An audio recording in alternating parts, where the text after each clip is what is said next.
So, hopefully there's no issues with the live and all of that. Unnecessary issues. Um, Sir, I wanted to talk about, I did say that I was going to share my story in regards to um, breaking generational traumas, curses, whatever you want to call it, bondage, blockages, all of that. Um, Going into the inner child, divine feminine, divine masculine within self, the Holy Trinity within yourself, as well as insecurities and things like that. It all ties together. This is my story. This is my research. This has nothing to do with um, trying to like teach people and like get them and convince them to believe in anything that I'm saying. This is just me sharing my experience because I'm led to. And if it resonates with you, if it helps you, it helps you. All right. This is not an easy subject. No, it is not. It is not an easy thing to talk about. Um, what's up, everybody? It's not an easy subject, but I'm going to share my story. So if you guys see on my little thumbnail, I I showed you like a little picture of my little generational tree that I drew out. So, long story short, I'm a see it to believe it type of person. Like I have a hard time with faith in some areas of my life, not every area, but I do struggle with faith sometimes, and that's not a good thing. That's a big block to have. So it was funny. One of my sisters had she had mentioned a Bible quote. It was a Bible scripture. Thomas, the disciple Thomas, if I'm not mistaken.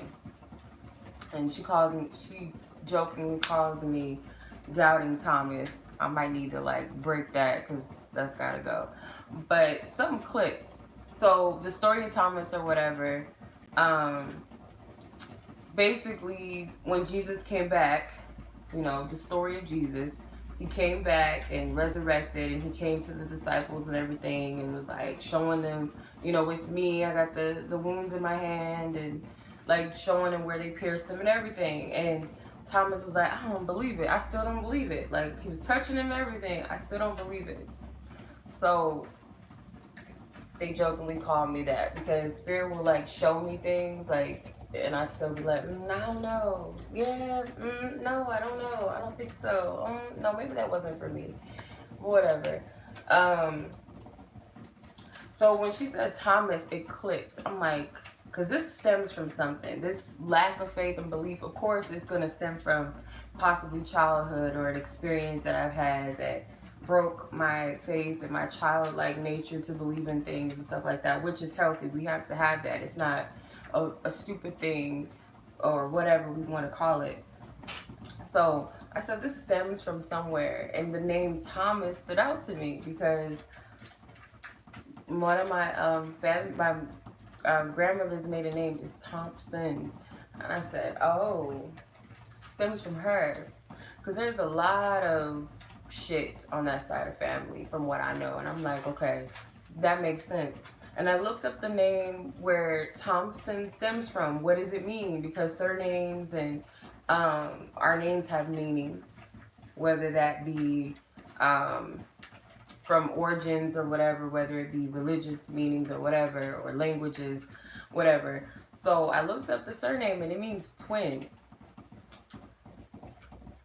And I'm like, oh, okay. And this is like, I might be hopping around, but it all like makes sense. So I looked it up and it comes from Thomas. The name Thompson comes from Thomas. So it did connect because in my mind, I'm like, okay, that means something. Doubting Thomas, okay. Thompson, family, that stems from something in my family. So I did my research and I said, okay, this means twin. And that was one of the things I struggled with. Like I resonated with it. I struggled with the whole belief of twin flames. And I'm not going to say that I believe in everything that is documented because I feel like a lot of it is bullshit and it's like fabricated and it's like it's a lot of codependent energy that stems from that.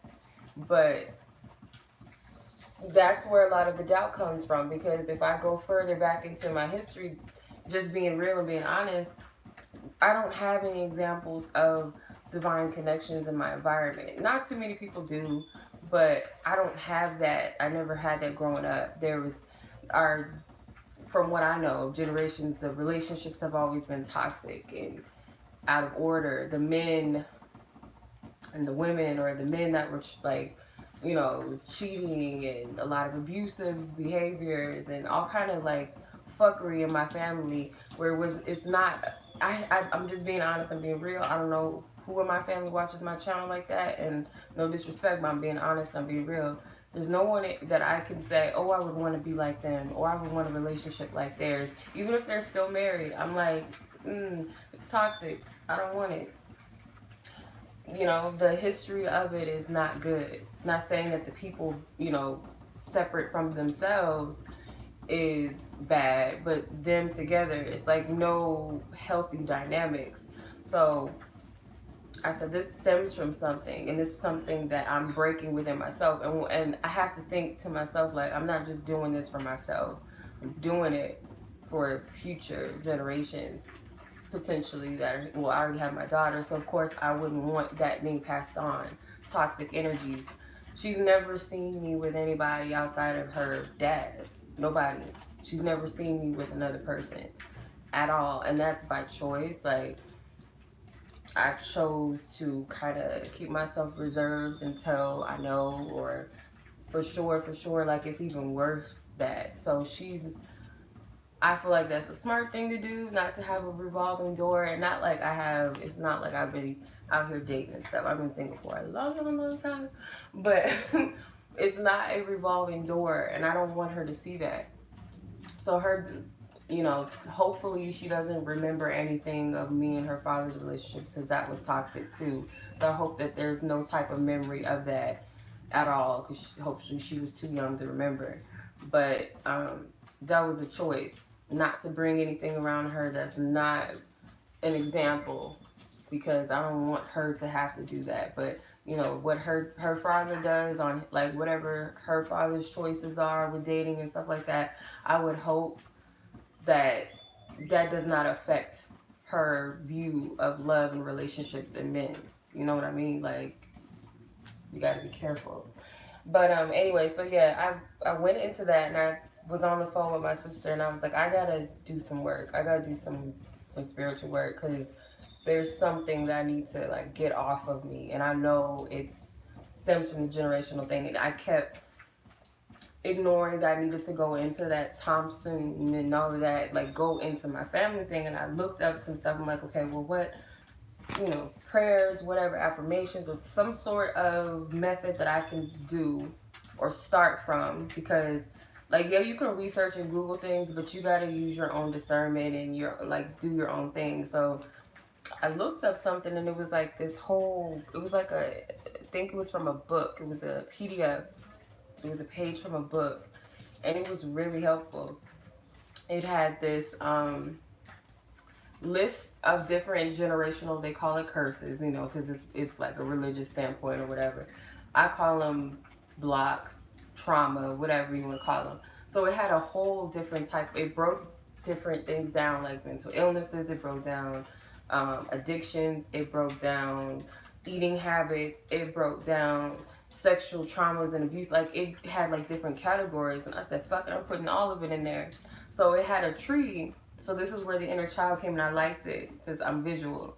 So it was a tree that they had, and it had like roots at the end of it. So the root would be your father's side, which their mother, their father's side, and then your mother's side, which would be her father and her mother's side.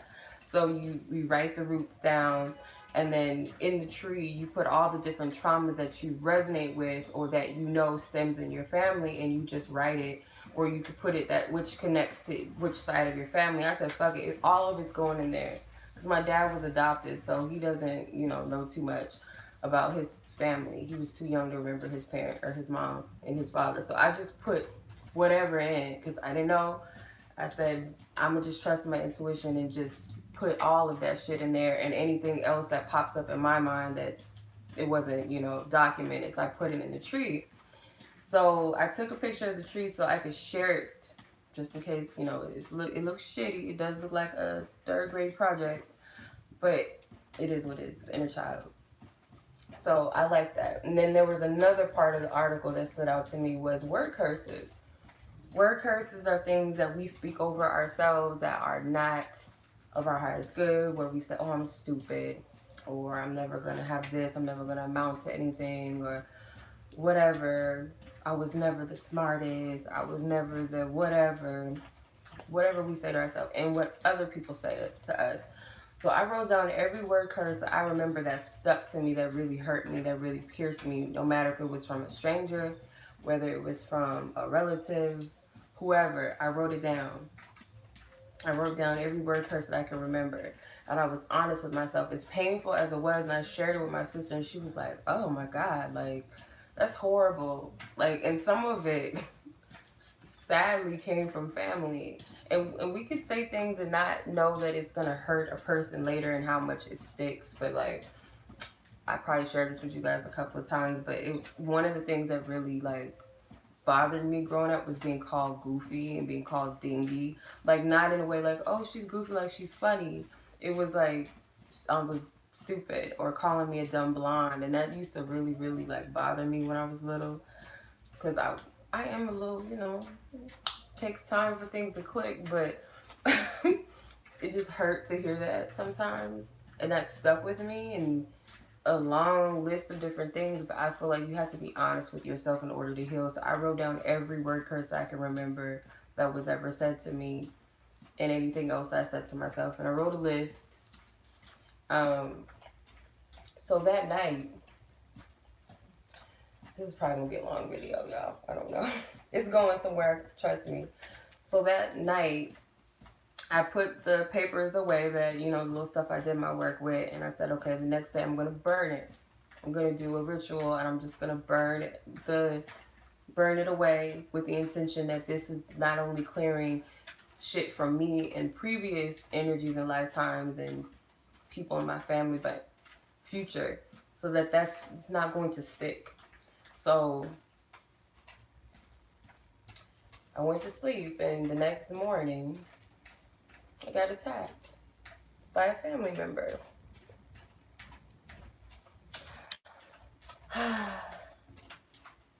Alright. Yeah. I got attacked the next morning. And it was really painful to like see that.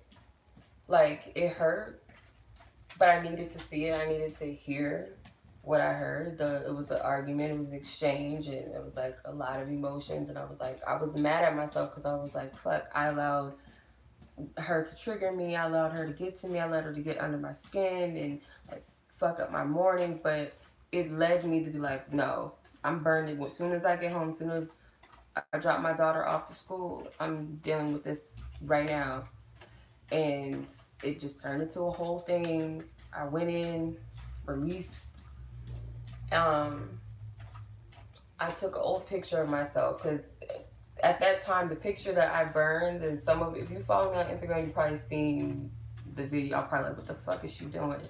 But I burned an old picture of myself. At that time, I was going through so much. I'm going to find that PDF for you guys. I'm going to find it. I have it. I'm going to find it. At that time, I was going through so many different things, and I was very wounded, depressed, like, just you name it. I was going through so much. And that person in that picture, I was like, I made peace with that person, who it was. Like, looked at, like, oh, she's young, and oh, you know, just by looking at it, you wouldn't see all of that. So I part ways with that person. I burnt the picture. It was a whole thing. I was guided to. I was being led to do these things.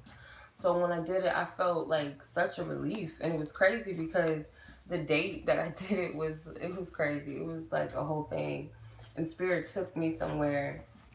Like, I just went somewhere. I don't know what was going on, but I went somewhere that day. I was listening to, there's a video on YouTube. Yes, I grew up in church, so I can still resonate with, like, you know, Christian things and Bibles and stuff like that, because it's still relevant. You know, the word is, it is what it is at the end of the day. So I was listening to an audio, and it was just speaking to me, and I was laying down at this point, and I was like crying, but I was releasing. It wasn't sadness, it was like a relief. I was just crying and crying, like letting it out. And then something told me to breathe out. As soon as I did that, I got up and I started speaking in tongues, like out of nowhere. Like, what's crazy is I shocked myself. Like, I knew it was something in me, like it was always there, but it was suppressed and it never would come out. Like, it was like a block there that wouldn't allow me to. Some people call it light language. That's like the new age way of it. But in church, it's speaking in tongues, the holy tongues, universal tongue, whatever you want to call it. I knew I could do it in a sense when I went to California. I went to the beach and I did a whole ritual and like cleansing myself and stuff like that. And I started singing to the Lauritians. Like, it was coming out of nowhere, and it started to sound like I was speaking in tongues. It was like a language I didn't understand. It was weird, but it wouldn't come out fully until that moment when I did the whole releasing and the trauma and everything. It came out, and I was like crying out. Like, it was liberating. So that block was removed. So the thing about like being spiritually attacked and stuff like that, it hurts, and yeah, it might be frustrating and stuff like that. But you gotta understand, like, when you're doing something like that, like breaking curse, it's not the person that's coming at you. It's the spirit in that person that's coming at you. Like, bitch, what the fuck? Like, I'm comfortable in my bullshit, and you trying to like break the shit. Like, no, like, I want to feed off of your family. I still want these addictions here. I want all this toxicity still here. You're not about to come in here and like fuck up my safe haven. You're not about to do that. That's the spirit. It's not the person. It's the spirit in around or in the person, that energy. Like, if I'm addicted to, let's say, one of the addictions is drugs. I'm addicted to drugs, and it's something in my family that we just gotta be on it. We gotta be on something to feel better. And you coming in here talking about breaking addictions and breaking drug habits and stuff like that, I'm gonna fucking attack you. Like, what the fuck are you doing? It's the spirit. Like, it really is. Like, it's not about the flesh like we think it is. It's really like, it is really about the spirit. So I knew it. And as much as I love this person, she, you know, she got some stuff, you know, that she's wrestling with. And I know that one of those things was on that list, and it was breaking free of that. So of course I was going to be attacked. She might have not known that in her conscious mind, but in her spirit, she felt that, and she didn't like it. Because immediately, I'm like, as soon as I got up in the morning, like, it's like a war, battle. So I'm thankful for that experience, because it did awaken something within me. But yeah, it's not easy, and it's not like it's an overnight process. It's not just gonna break all of a sudden. It's just gonna like break everything down. But it's starting to. Even me just writing out the stuff without even doing the burning, because that's what I do when I'm. Usually that's what I do. I'll burn something and I bury it. I buried the ashes of whatever that shit was that I released. I buried it by a tree that I resonate with. Like, it's a whole thing, but you got to do what you're led to do. But that's what I did.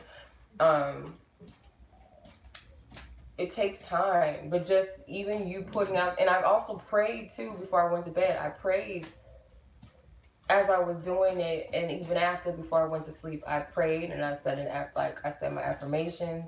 I made it very clear what my intent was and what I was doing and why I was doing it. So it was already in motion before I even burned it. So the next day, you know, it would only be fitting to wake up the next day and be attacked. Like, it is what it is. People are not gonna like it, and it may feel like, oh, why are they doing this to me? or why are they like, because like it's not so much about you, it's the spirit that doesn't like what the fuck you're doing. It has nothing to do with, oh, I don't like so and so, or you know, the spirit or that whatever that energy is does not fuck with you, doesn't like you. So of course you're going to be attacked and made like, and the word curses try to come back on me again, like you're stupid, oh you this, you that, like it was trying to latch back on again. Like that's what's so crazy. Like the very thing that I wrote down to release the word curses to let go of was being used to like try to get at me again, and it hurt. Like I felt it. It was like you feel the attacks. So if you're not familiar with an energy attack feels like, it's usually like a burn in your stomach or hits you in your chest when somebody says something to you, or how they look at you. It'll hit you in your body, or you'll feel it like a heat all over your face. It's like, or your body, you start shaking.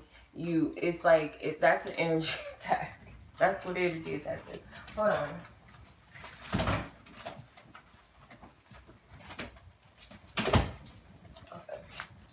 I let my dog out. That's what that is. So, so it went into a whole thing. I didn't even know how I even got into all of that because it was just led. But the inner child is very, very important. Like that's a part of us. That's the Holy Trinity. You think about it. The divine feminine, masculine, and the child, the inner child, that's a part of you. Your masculine, feminine, and your inner child, that represents you. That's all of you. So when people speak about the inner child, like it made sense to me. It didn't click to me fully what that was, because people usually talk about, oh, we're masculine and feminine. You know, we have masculine and feminine principles within us. But we do talk about the inner child, but not in a sense like why so much is important, I don't feel like. And it didn't click to me until I was doing a reading for someone. It was my sister was asking about somebody, and I had pulled the emperor, the sun, and then at the bottom of the deck, or the top or the bottom, because I usually look at the top and the bottom of the deck, it was the empress. And it clicked. I said, oh, this person is like healing their inner child, their divine feminine self, and their masculine self. And I was like, oh, that's the Holy Trinity. It clicked. I never thought of it in that sense. So that's like being whole within yourself, like for real. Like when you embrace your masculine, your feminine, the aspect, like the whole and the balanced and the healed attributes of that, and your inner child, you're like, that's not to say that we're completely just like, we're perfect in self, like the way we are perfection in the eyes of divine. We are whole, we are holy in the divine's eyes, but there are, traumas. There is things that we've picked up along the way, and so on and so forth. So that went into something within itself. I don't even know where it began. But I looked up a lot, and I will leave the reference that I got this from, but it just took me somewhere. Like, I just went into study, like, and I feel like I need to share this with people for some reason, but just roll with it, because I have, like, paper on palm paper, like, different notebooks and things that I was documenting, but, yeah, it really represents the divine energy. And also a divine merge with yourself, with the feminine and masculine energy, with that the child, the seed, the sun, like it took me somewhere. So when you think about the masculine energy is the giver energy. The feminine energy is the receiver, the receptor. The sun, or the inner child, is the seed. So how I broke this down, like, it might sound crazy and it might be weird, but so I pulled the sun card, right? And there's this card too that I want to share with you, because it makes a lot of sense when you look at it. It's very dope. I never paid attention to this card. I'll get into that in a second, but I was guided to look at this card for a reason. It's not a tarot card, but it's interesting. It fits to what I'm saying. The inner child, the sun, that represents our pure state, our pure self.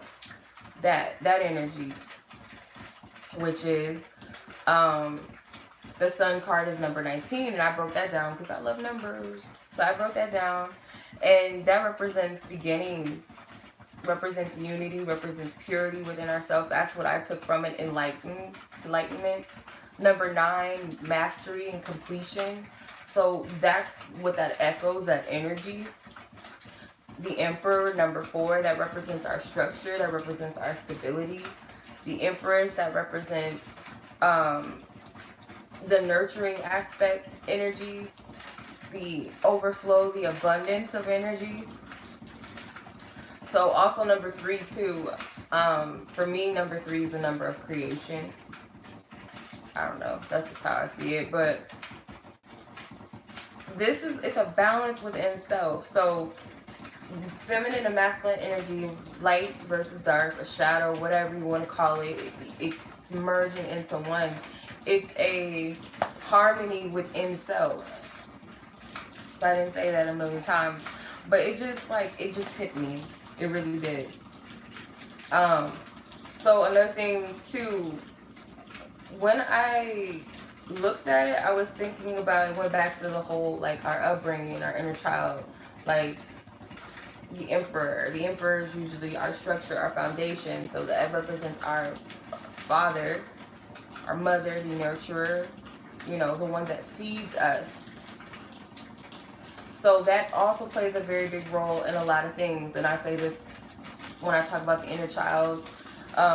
Usually, like when you go to therapy or whatever, they'll usually ask you about your issues and stuff like that, but then they'll ask you about your upbringing. What was it like? What was your childhood like? What was your parents like? That type of thing. Like, they'll go back to the genesis of who you are, because it makes a lot of sense as to, how you process things or how you handle, like, things like that. So it makes a lot of sense because the child represents the seed. So the mind, body, and soul. So the mind represents the masculine, the body represents the feminine, and the soul represents the inner child, the seed. So mind, body, and soul, the Holy Trinity. The mind represents the logical state. So usually when you think of men, they're more of the logical creatures, right? The feminine energy is more of the internal energy, the intuitive one, the sacred energy, the temple, that the body, the womb, right? That divine portal. Then you have the child, which represents purity. So that is the soul, that is the pure state. Yeah, I don't know. I went somewhere with this, you guys. Just like roll with me. But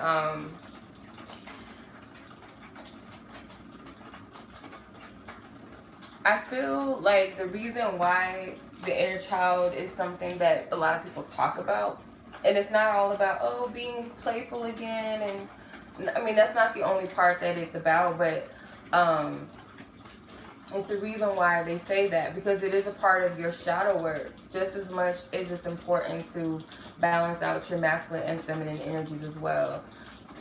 Some women can be too assertive, too masculine, some women can be too passive, or some masculine energies can be way too logical, too like, there's a way that we can oversaturate those energies and not have a healthy balance. And especially with our upbringing, we've been taught backwards, like,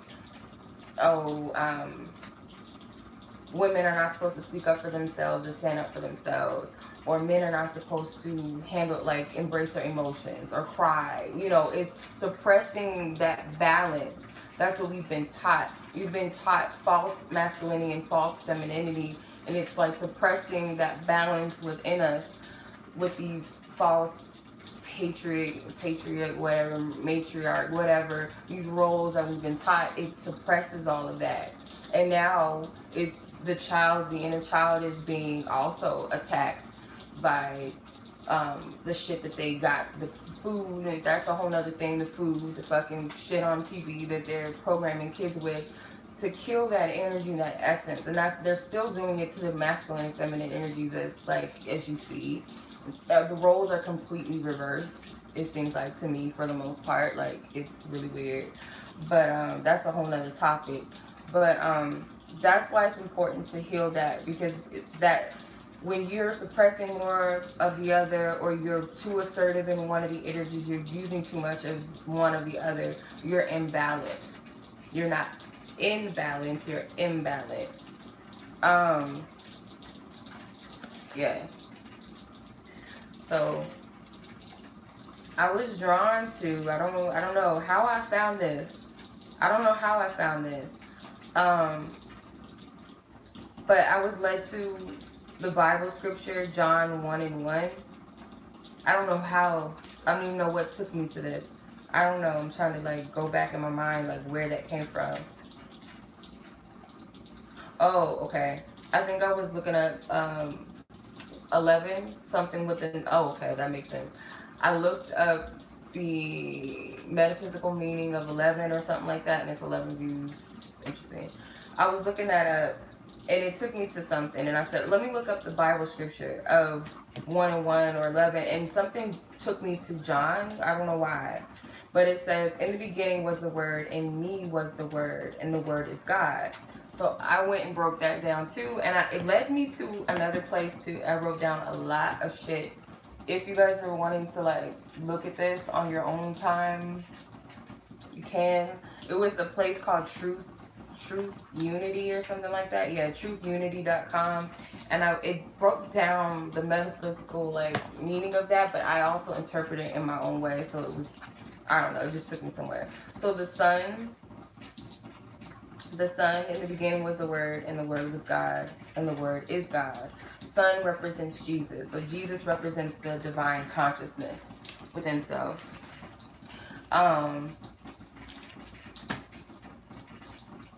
Also, I looked into what does the word grace mean? What does that mean? So grace is the mercy in the word, meekness, compassion, fertility, and fruitfulness. Also, like, it just took me somewhere. I don't know. I'm trying to like put this all together so I'm not confusing you guys, because it was a whole purpose and reason to this. But it took me to that. So when I looked it up, it's pretty much talking about the state of consciousness. Okay, that's what it was. It was the seed. So that represents divine consciousness, and wherever you are within your journey. Like, I'm not like trying to preach on this. I'm trying to be careful with how I word this stuff, because I interpret this in my own way, not so much in a biblical sense. I might lose some people because it's not going to make sense like that. So not in a biblical sense, but more so in a, I guess you could say, metaphysical sense or whatever. How I interpret it, the message. So that with the word, and the word is with God, so that represents our divine consciousness. Then with the child, it went back to the seed. So I thought about the whole birth or the conception of Christ. That really in itself, again, that represents a consciousness. Like, it represents, how do I break this down that makes sense? Because that it's not, I'm not looking at this in a physical thing like, oh, there was a person named Jesus, and then, you know, this woman got pregnant out of nowhere. And I feel like that is because Mary, the divine mother, the holy mother, that represents the temple. Then Archangel Gabriel, if I'm not mistaken, was the one that came to Mary at that time. Archangel Gabriel is a messenger. It's a message. So when we're in our mother's womb, or when we're in a place of receptivity, because feminine energy represents receptivity, when we're in a place, there's seeds that are planted in your mind, and the mind is like a gateway. So when you're a child, or when you're in your mother's womb, there's certain things that we take on, and this goes back to generational trauma, because people think like, okay, well, how is that passed on genetically or spiritually. Well, yeah, one of the ways is like how we're taught, what we're told, and what we see. But it's also another thing of like energies being passed on, especially being in your mother's womb. So like what was she being fed mentally, emotionally? And that's why some people say like you cannot be stressed when you're pregnant. You got to be very mindful of what you eat and all of that, because you're taking in energy. So what you're watching, because this is more so the physical aspect of it, but if you think about yourself as the temple, the feminine energy, what are you receptive to? What are you taking in? What are you listening to? What are you believing? So this all relates to something. I'll probably go into this another time because this is like a lot, and I don't want to like lose people, like confuse those who are meant to, like, if it's something you're meant to get from it, you'll get it. But it's a lot. So before I get too much into that, I'll probably save that for another time. But this card, it says birth. It stood out to me. Thank you. It says birth. And if you look, the sun, which is the masculine energy, the moon, which is the feminine energy, and the child, which is the seed. So this represents self. That's what I took from this. This represents ourself and who we're giving birth to. So it's like a new you. It's like a rebirth and transformation. When you're in that state, that whole state within yourself, you're giving birth to new energy. And that's why it's important. It's why it's very important. It's not to say that, you know, something's wrong with you per se. It's not saying that, because when people think of healing and doing shadow work, we think, oh, we're perfect and, you know, there's nothing else. We're constantly evolving and growing. There's always something to learn. There's always something to grow from and experience. So it's not like it just stops. So I learned this, so I'm done. I'm perfect. We're perfect in self, period. That's one thing we have to remind ourselves. But again, we're human. We have lessons to learn. We have wounding. So it's always something to learn from. And it's not to say like, oh, life is just this heavy task and it's just meant to be hard and tedious. No, I feel like it helps you to grow stronger in yourself, in internal strength. Like it helps you to grow, it helps you to understand yourself more, helps you to understand people around you more, and to be able to help other people too that are growing through what you've grown through. So that's why it's very important. It's not, you know, just doing it just for the sake of getting it out of the way and be like, oh, I don't have any more issues anymore. Like, no, it's a purpose to everything. But yeah, so like insecurity, I wanted to talk about that too, because that stems from word curses and inner child stuff. So a lot of the things that I was struggling with, I was like, where is this coming from? Like, why? I have this really bad, like, this is like, this is me being vulnerable and sharing, because, you know, not a lot of people want to talk about shit like this and share, because it's not easy. It's not at all, but I'm being led to. So, growing up, like, one of my biggest things, one of my biggest insecurities was, I had this complex, I guess you could say, like, the count yourself out, I guess you could say, counting yourself out complex. And when I was doing my spiritual bath, before I got on this live, I just came out from my spiritual bath or whatever. And while I was sitting in that state, and it was like different things that were triggering me, something recently that triggered me, it came up. And I was like, why does this always, like, this type of situation or scenario, and the reason why they repeat itself is so that you can heal. Triggers are there so they can help you to identify what you need to heal and what you need to release, right? What you need to address. So I'm like, okay, it's coming up time and time again because I haven't fully addressed it. So, like, growing up, it took me to a place where when I was probably like 12 years old or 13 years old, I had a crush on this boy. I used to hang out with a group of kids or whatever. It was like we all would hang out or whatever. And I would always be liked by a boy that I didn't like most of the time. And I would always like a boy that was not interested in me. And it was always this complex, like, oh, I always want somebody I can't have, that type of complex. Even if that's not necessarily true, that's how I felt. And that's how I felt, like, a few times in life. And it would always be this complex, like, oh, I must not be pretty enough, or I must not be popular enough. It was that thing, you know, when you're in that stage, that's what's important, like, oh, the cute, like, you know, popularity and being pretty and stuff, like that type of shit, you know what I mean? So at that stage, I was growing through that, and I was always, like, beating myself up, and even as an adult, that would always trigger me. So when that seed was planted in me at that state, and I believed it, and another thing too is, like, having kids, you also have to take responsibility too, and, you know, hopefully when my daughter gets a certain age that we'll have talks about stuff like this, and not keep it to yourself. Because as a little girl, I kept a lot of stuff to myself, a lot of my insecurities to myself, a lot of things I was going through and I didn't understand.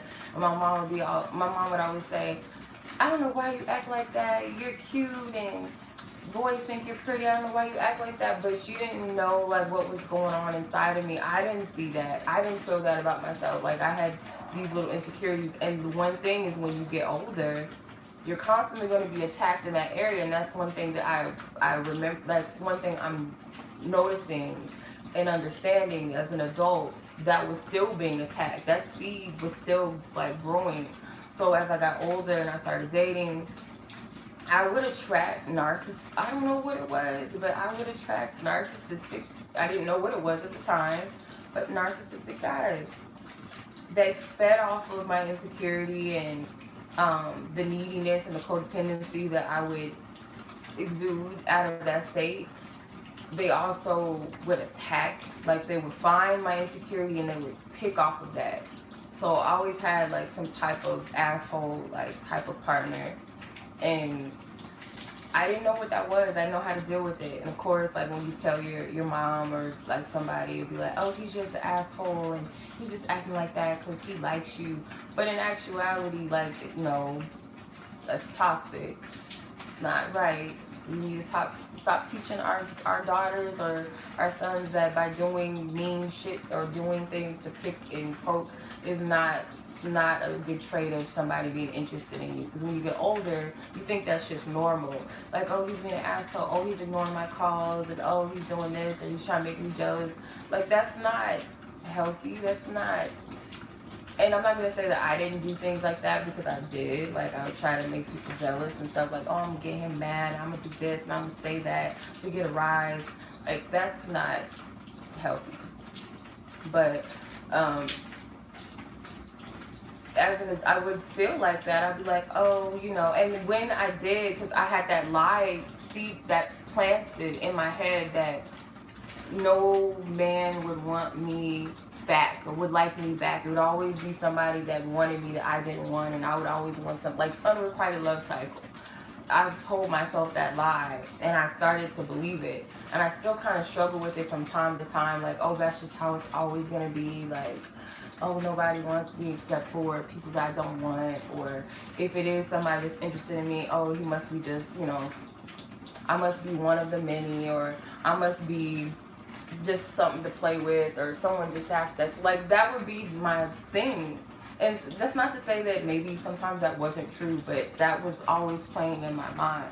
Like, nobody could possibly be totally interested in me without it being a catch, because that's what I told myself at 12 or 13 years old, and that seed continued to grow.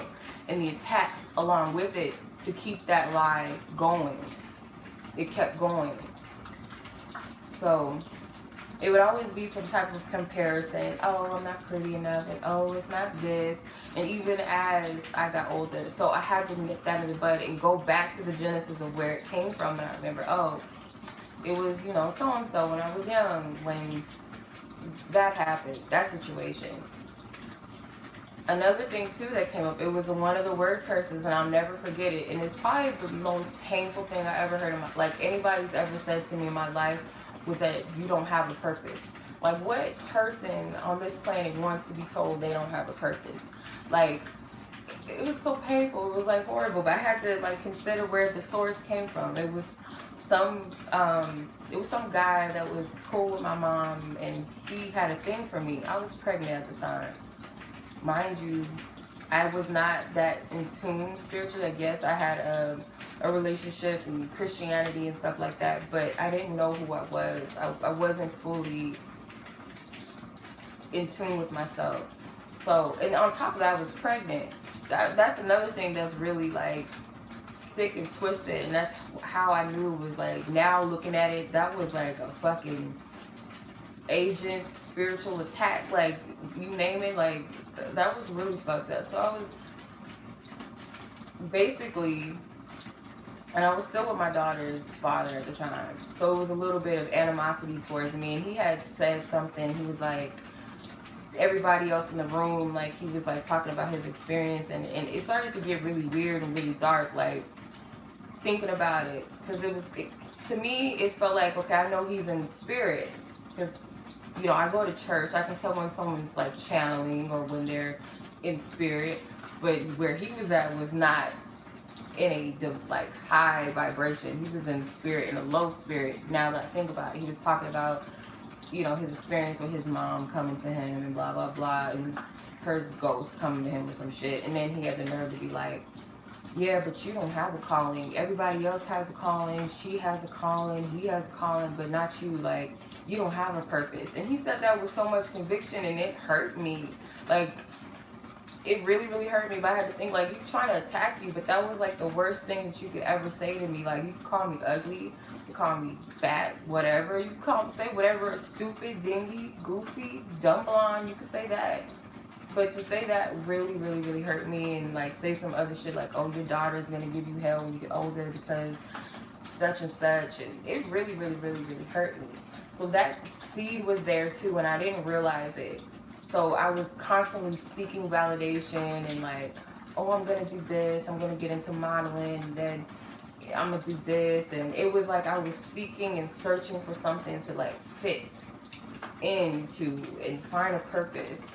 And I would always, again, that comparison, that seed of comparison in myself, like, oh, I'm not like this, or my sister's doing better than me in this area, or, you know, oh, so-and-so just got this, and I'm still, it was that type, we all go through that, I feel like, to some extent, but it really was dawning on me, like, it really, like, had me feel like maybe I don't have a purpose, I don't know what I'm supposed to do, like, and then when I got into reading and, you know, into that and embracing that part of me, there was still that complex there, like, oh, I'm not as good as this person, or these people are excelling and my channel is like, it's not doing anything, and like I'm constantly being told I'm mean, and I'm, you know, I really, really, really, really like beating myself up.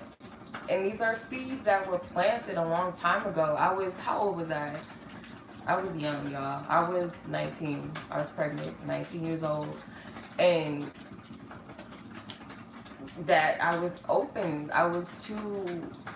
And I was wounded at the time. I was depressed. I was like in a toxic relationship. And I was growing through so much at that time. Like in that short span of like my youth to like...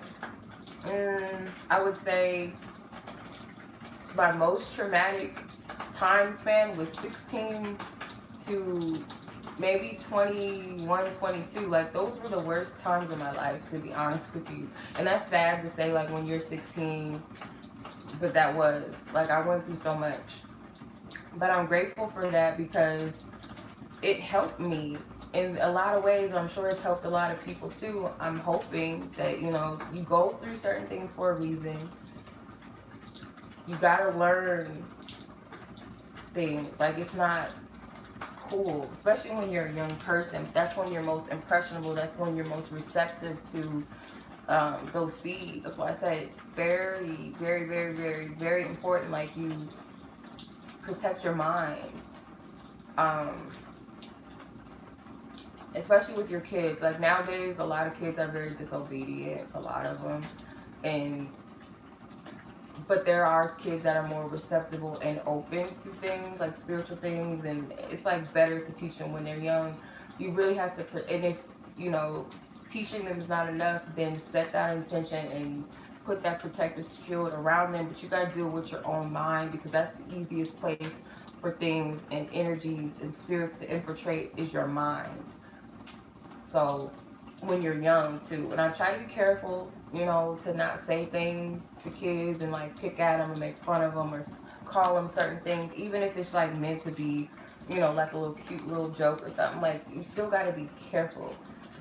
I forgive people in my family for saying what they said, and I still cringe when this particular family member says it to me. Like, I know, like, it's not coming from a place of like playfulness. It's coming from a place of to be malicious, and I'm learning to like not allow that to stick, because I made the intention to let that go.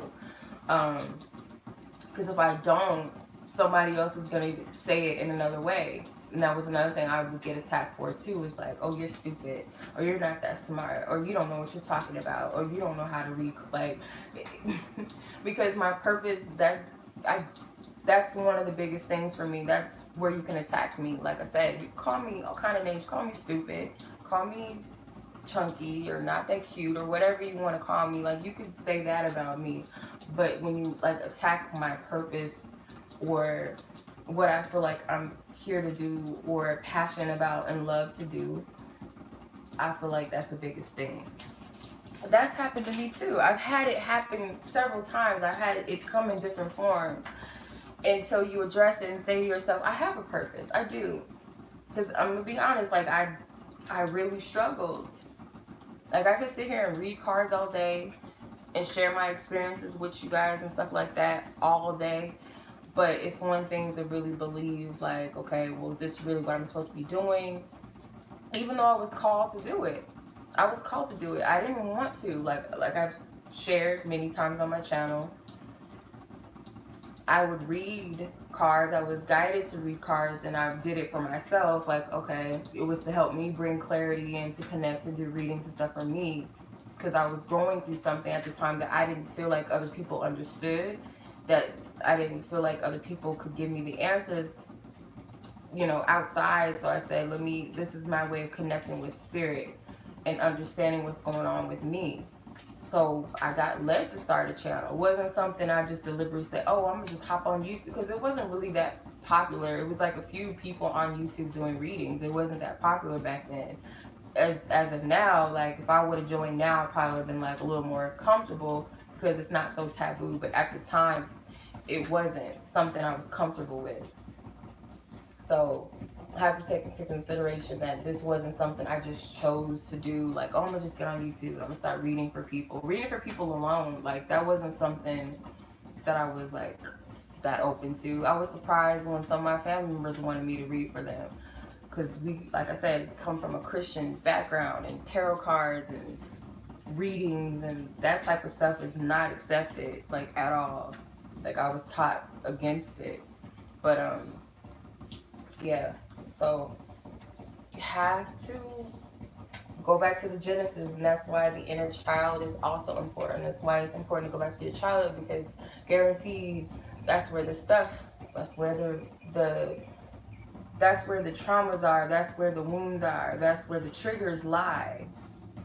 Like, it'll come in a different form, a different face, a different body, another person, but it's like where you got to get to a place with yourself and say, okay, well, forget what he or she is saying or doing or whatever. What is this? Where does this stem from? Like, what is this that I'm feeling, or what is this triggering within me? Where is it coming from? Teenage years is childhood too. You know, I'm sure y'all know that, but that's childhood too. So it's not just, oh, it happened in kindergarten or second grade. Like, no, it could have been when you were 12, 14, 16, 17 even, where roots are planted. So, I mean, it's always something to learn. Like, you think, oh, I got this. Oh, I'm done. There's always something, especially when you're so little and you're so young, you kind of forget things, and whether it's due to the fact that you wanted to forget it was so painful that you just stuffed it away and you don't remember, or you were too young to remember, but spirit will bring you back. There's things from like 4 years old that I can recall. Like, this is pretty bad, but yeah, I was man, it's horrible. I was probably about like 4 or 5 years old when I got molested, and it was by another kid. Like, I had a lot of like experiences with kids, like, and it's sad because that means that was something that was done to them most likely, but probably 2 occasions that I can remember. It's like one that's vague in my memory and I probably was too little to remember, but like 2 occasions I was molested by family members that were females as a kid. That's not common. I don't think it's not really that common. I don't know. No, I don't think so. Like, most women will say, oh, it's my uncle or my brother or cousin or something, but a guy, but not a female.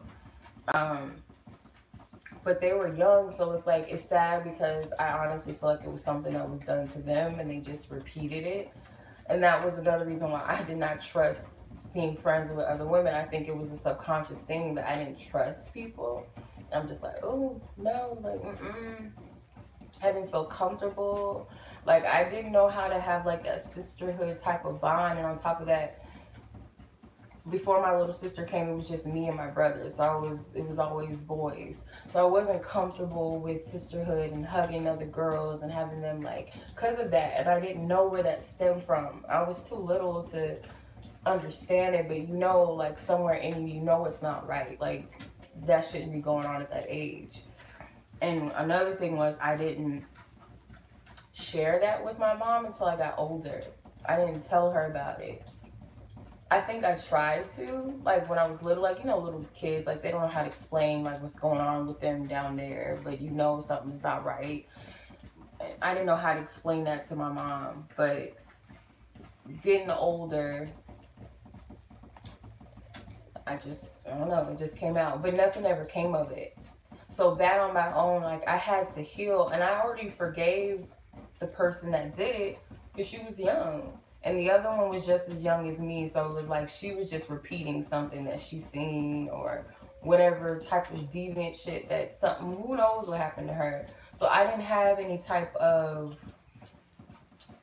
animosity or like, oh, they ruined my life, fuck them, and they took, that innocence. I feel like it was a cycle. And again, the fact that it was my family makes it even more clear that it was something in my family that needed to be washed out, because God forbid, like, something ever happens like that to my daughter or my sister. And you also have to be careful, like, who's around, like, and it's kind of scary because the most unsuspected people you wouldn't think, like, it's hardly ever is it somebody outside of your family. It's always someone that's in. And that's part of those generational traumas or curses, if you want to call them, or spirits or whatever that gotta go. Yeah, you don't want that to repeat with your kids. I really feel like it's energies, it's spirits. They need to be cleansed out, whether you believe in that type of stuff or not. Like, it is, or patterns, whatever. That shit gotta go. Like, it has to go. So those experiences, unfortunately, those things happen, and those things did happen, but it's all to help you, to make you aware. Like, it's better than just sweeping under the rug. Like, some people don't even want to address stuff like this or just heal it. Like, some parents will just kind of look at it and be like, oh, let's not talk about it, or let's not ever share this again. And it's happened more than once to people in my family, and people just brush it under the rug, and it's like, that fucks with the person growing up until they heal it, especially a child that does not understand stuff like that. Again, those seeds being planted, I really feel like that's where a lot of kids start to, like, think, oh, okay, well, I must be this, before they even get a chance to develop that understanding of their sexual needs or wants. yet, or what they're attracted to. That seed is planted because of some shit that happened too young. And whether if it was a woman being molested by a man or a male, whatever, or a man being molested by a woman or whatever, it creates sexual deviancy. That's what it means, in my opinion. That's what it does. Or just not having an understanding of sexual things and already like coming up with your own mind, like, oh, I'm gay, or oh, I'm having sex at 10 years old and I don't know nothing about what I'm doing. Like, in my opinion, kids don't have an understanding of that stuff that young unless something being taught to them or shown to them or something that's been done to them to give them that type of idea. Otherwise, no. But that was just my whole experience.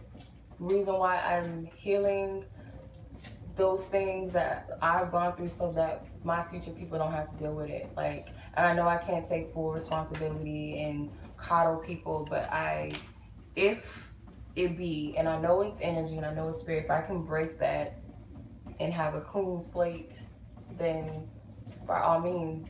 And it go even further and deeper. That's why it's important, like, for spirit to choose your partners, because if you trying to like lay down with, I don't know, I always say Tyrone. No disrespect to anybody that has a Tyrone in their life. Someone named Tyrone or their name is Tyrone, but I just use it. But or Brad or whatever. You can't just decide, using stereotype names, but I don't know. Just decide like, oh, I'm just gonna be with this person without any type of spiritual compass, because if you have kids with them, know that you're lining your bloodline with theirs, and if there's some bullshit that's in it, or it ain't cleansed, or they ain't trying to cleanse it, it's gonna be some shit. Like, I really believe that. Like, I really believe that. People say in the Bible it says this, but I'm now, from where I'm at, I'm looking at it completely different. Like, oh, so and so should not mate with so and so's bloodline. I feel like it was something different back then. Like, you don't mate with this because they're not of royal bloodline and they're, this peasants and that type of stuff. That's like, that's earthly physical shit. Like, on a spiritual level, like bloodline, like if you're not in alignment with me, if your energies and our energies don't collide, then we have no business being together. So I feel like spirit has to choose your partners. I do believe that, whether you call it source, God, or your higher self, like that higher being, that higher compass that knows what's best for you, and that person that aligns with you vibrationally at your highest state, and them at theirs, that you align. That's why it's very important. And some of y'all are being divinely protected from even coming together with whomever. Like, some of you may be in a season of season of singleness for a reason, because you're being divinely protected. Like, I'll speak for myself and those that are in the same position as me that I know personally, being in that hermit mode or that season, like, I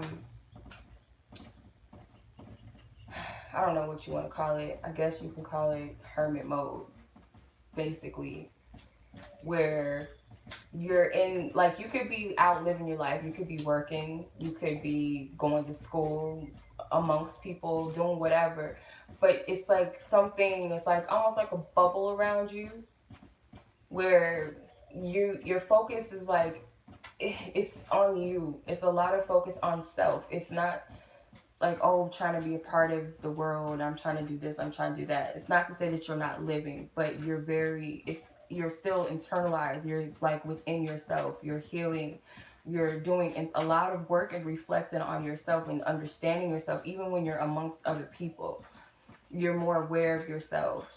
um and sometimes that means you are not dating. You can't, like, I used to say, Spirit, you must be fucking cursing me. I swear. Like, you're trying, like, what is this? Am I meant to be a nun? Like, I don't understand what you're doing. What you doing? What's going on, Spirit? Why is this happening?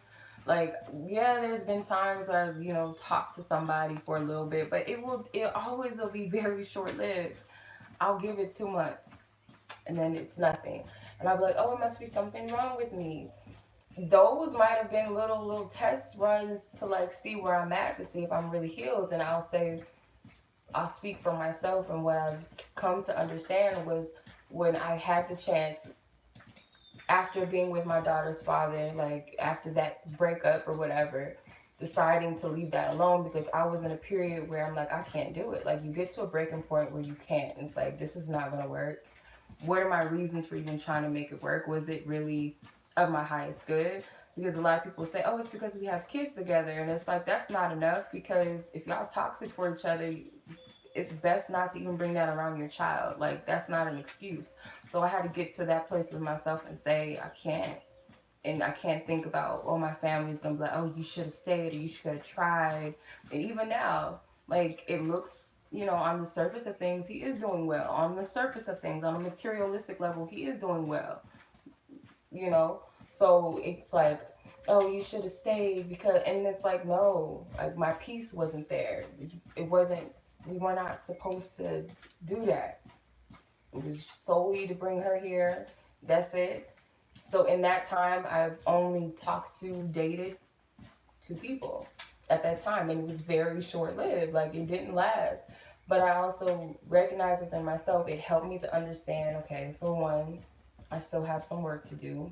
I'm not healed enough to be in a relationship. I'm not in the space to even be with someone right now, because it would just be a headache to somebody else, or I really need to figure out what I really want still.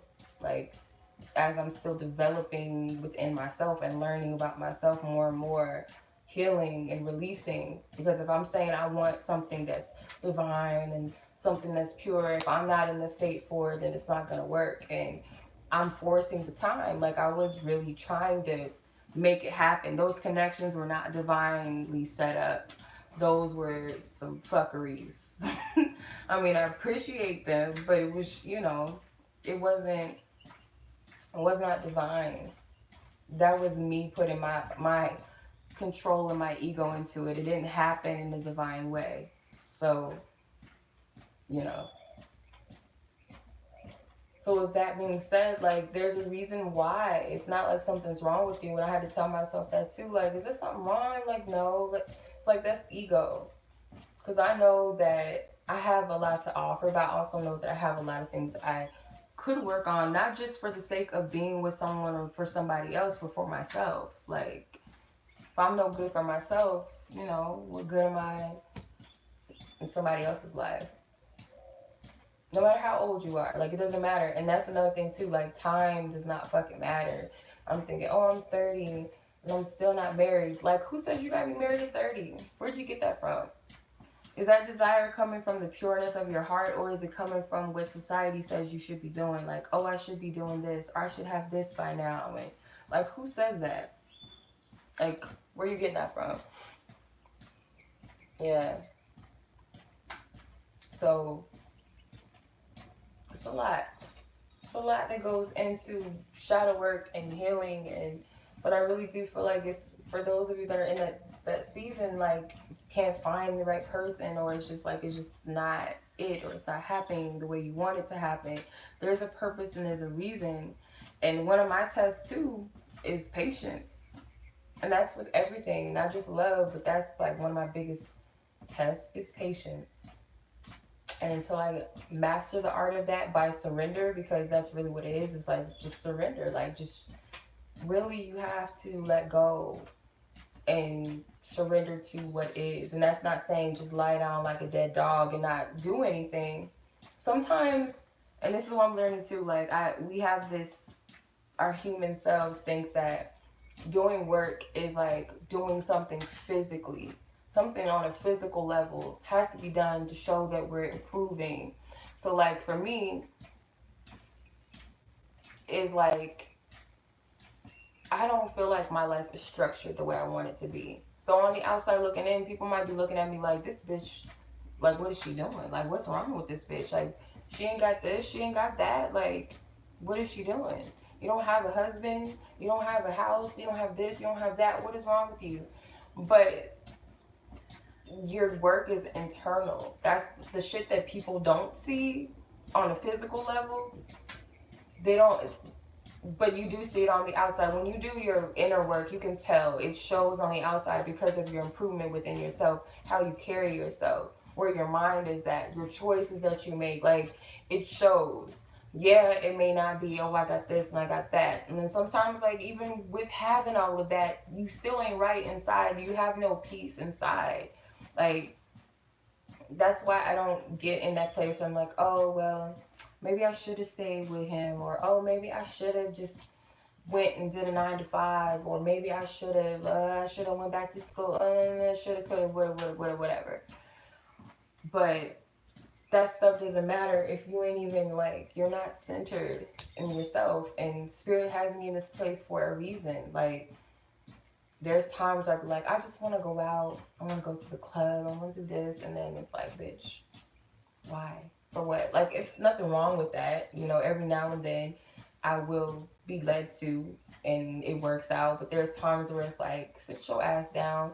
And I really be in a place of, like, I really spend a lot of time in solitude until it's time for me to completely branch out. And I feel like whatever I'm going to be manifesting, it's going to be in alignment with, for me, it's going to be what's best for me, not what everybody says it should be or what the world says it should look like, and the timing, because I'm in a place with myself that I'm going to manifest things based off of my relationship with myself. So if it's going to be something of a higher benefit and wonderful thing, it's because that's where I'm at with myself. I'm not manifesting things out of impoverished thinking, or let me hurry up and just get, or let me just hurry up and get married, let me just hook up with so and so. Like, God won't even allow me to do it.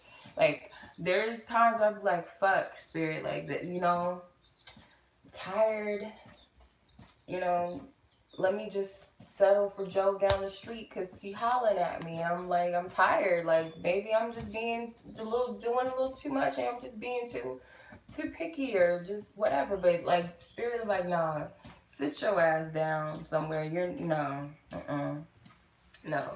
And it's really because I have to honor God's time. I have to honor, and when I say God, does not have to be something outside of me. I feel God is within. God is everything.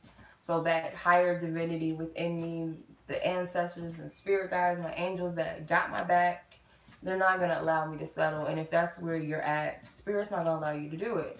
There's nothing wrong with you. Like, stop telling yourself there's something wrong with you because you don't have this yet, or you're not at this level yet in your career, or you haven't got that. Like, stop telling yourself there's something wrong with you. Everybody has their time.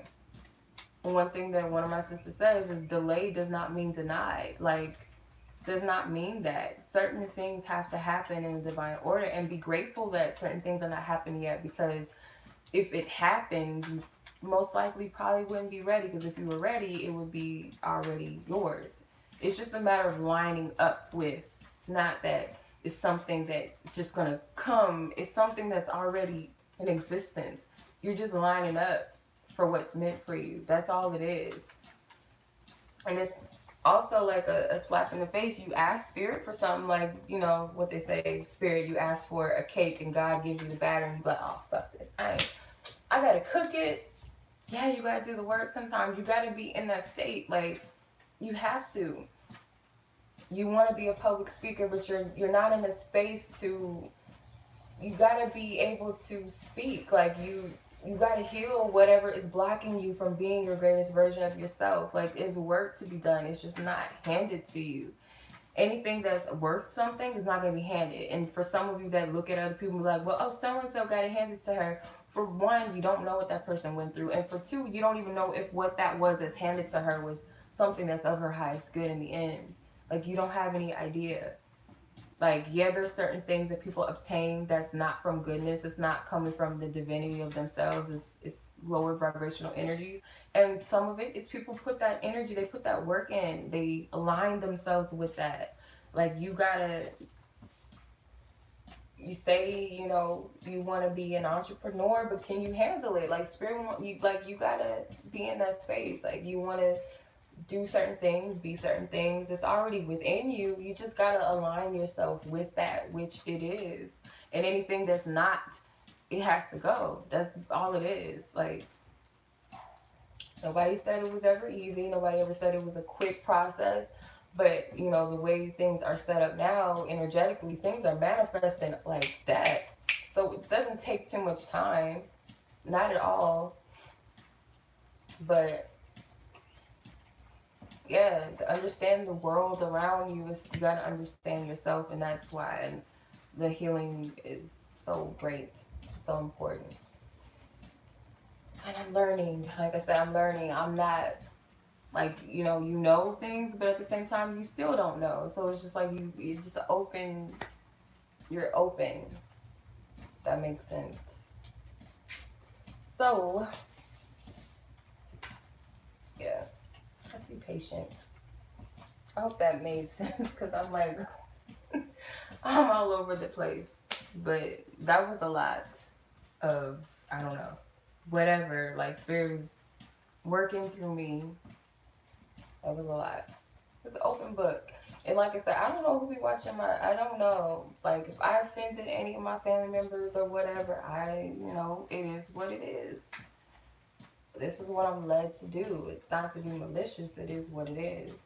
But I would hope that it inspires someone to go within and heal. Like, whatever this was meant to trigger within someone, that they take it and apply it in a way that resonates with them, if it even resonates. So yeah, let me see, what was that? Because someone asked me, and I'll put it in the description too, but what that PDF was. It's raining, and I'm like, I feel really like energetically high, and it feels good, and I just want to lay down. Oh, it's peaceful. Okay. And the kids are like, they're off on spring break, and it's quiet in here, so I'm really just like, I want to take all this shit in. The place that I went to, it's called Whole Person, the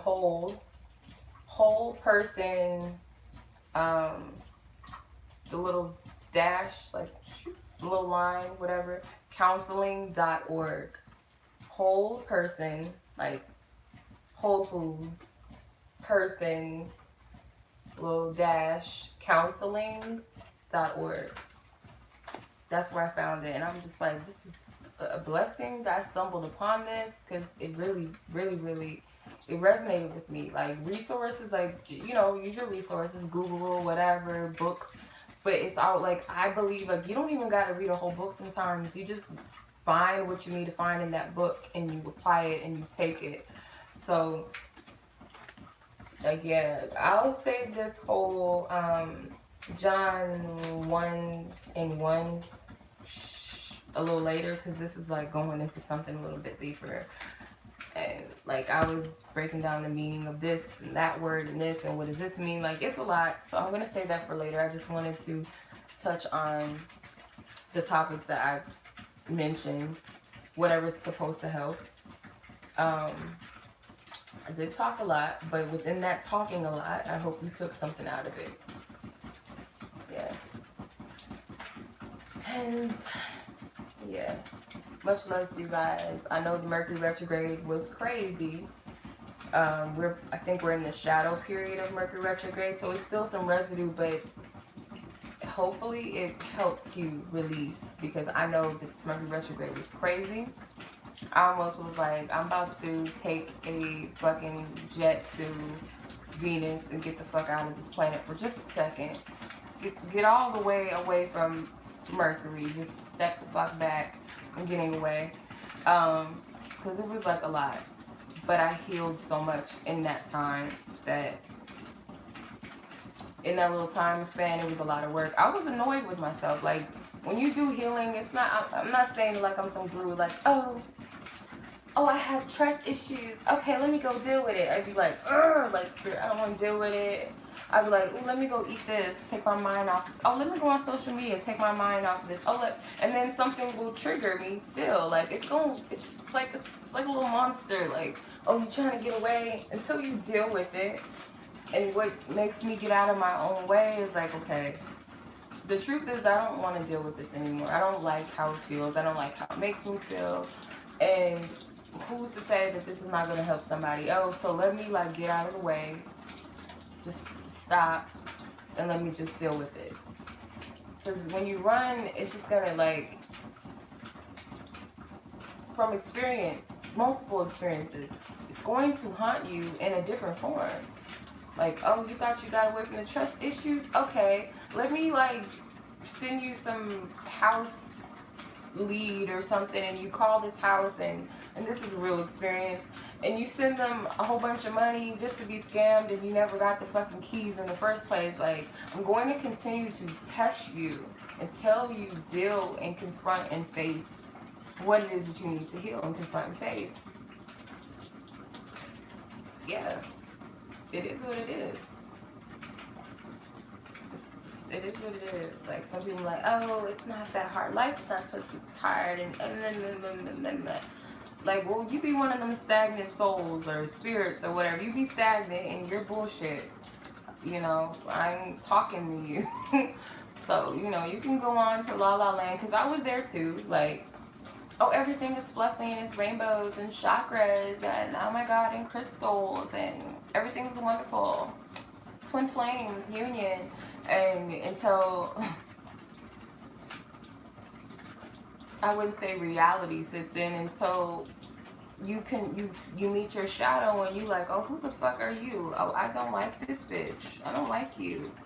But it's a part of you, so you don't necessarily gotta agree with it, but you do have to make peace with it and understand that part of yourself. You cannot reject that part of yourself, because it is a part of you. As much as you hate it, it's a part of you. So that's all that is. Oh, I hope that resonated or helped somebody. I probably have a little bit of energy to do a reading because I feel like it, but it probably won't be on here. It'll probably be on Instagram. I'm very grateful that my connection is working and it's not buffering and acting crazy. So that's a mess. Cause I be trying to like do my readings and my videos, and you guys know it be buffering and stuff, but it's not messing up. So I might go on Instagram and do like a live. So if you guys want to meet me on Instagram, it is Waru Child Readings, just the same, like on YouTube, on Instagram. If you guys are interested, follow me. And I'll catch you guys in the next video. Much love. Peace.